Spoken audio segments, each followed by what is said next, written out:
Welcome, this is Terry Ewell. Did bassoonists in Mozart's day use vibrato? Furthermore, do we know when vibrato was routinely applied to bassoon performance? In my nearly 40 years as a professional bassoonist, rarely have I heard bassoon performed by other professionals without vibrato applied to the tone. With few exceptions, vibrato is employed to perform bassoon music from the Baroque period to our present day. In fact, it sounds rather odd to even hear a bassoon performed without vibrato. One of the vinyl recordings in my collection is noteworthy because the bassoonist performs the Mozart Bassoon Concerto without vibrato.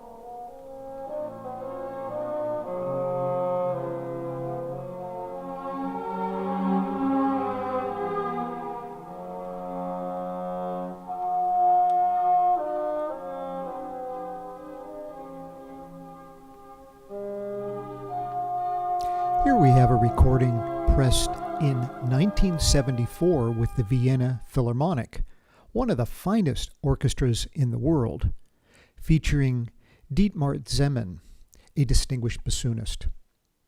Could a bassoonist today perform the concerto without vibrato and be well received? I think not.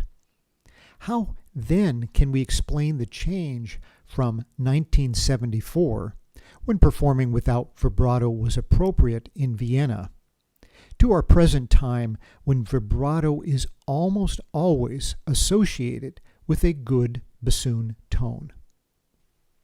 We are fortunate that questions about vibrato are now easier to answer thanks to the scholarship of Geoffrey Burgess. I highly recommend that you read his article, Vibrato Awareness, which was published in the Double Reed. Also, you should hear the recordings on the CD collection titled The Oboe, 1903 to 1953.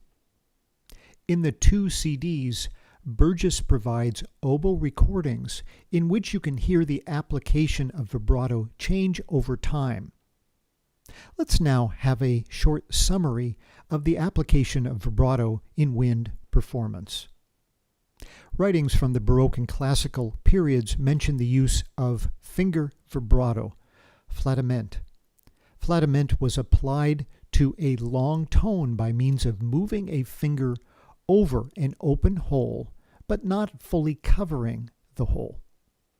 The ornament was thus closely related to a trill. The finger vibrato was particularly effective for flute or recording performances where there are many open tone holes available. Often, this vibrato was tied to Messa di Voce, which is a long, sustained note given the dynamic shaping of crescendo and diminuendo. During music composed in the Baroque and Classical periods, there is no indication that vibrato was given constantly. Rather, it was selectively applied. Burgess notes in his article that the fashion for vibrato almost certainly began amongst singers in the late 19th century and was later copied by instrumentalists. The addition of vibrato is best documented with violin and flute players.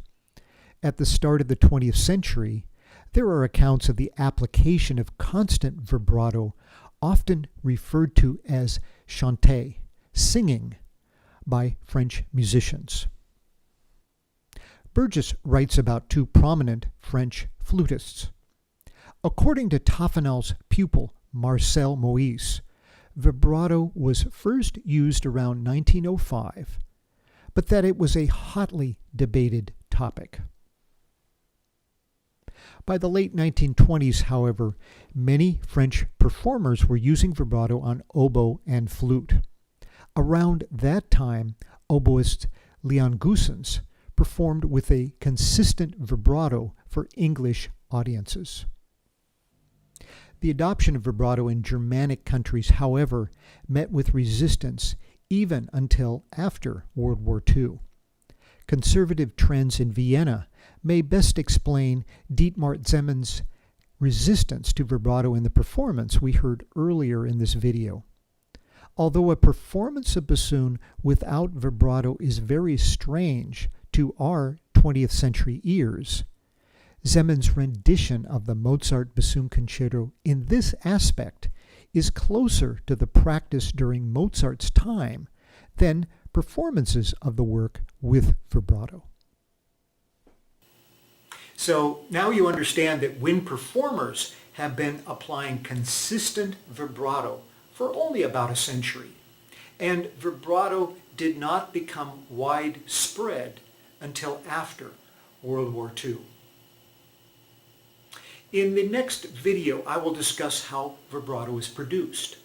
Then in a video following that, we will consider the application of vibrato to Mozart's Bassoon Concerto.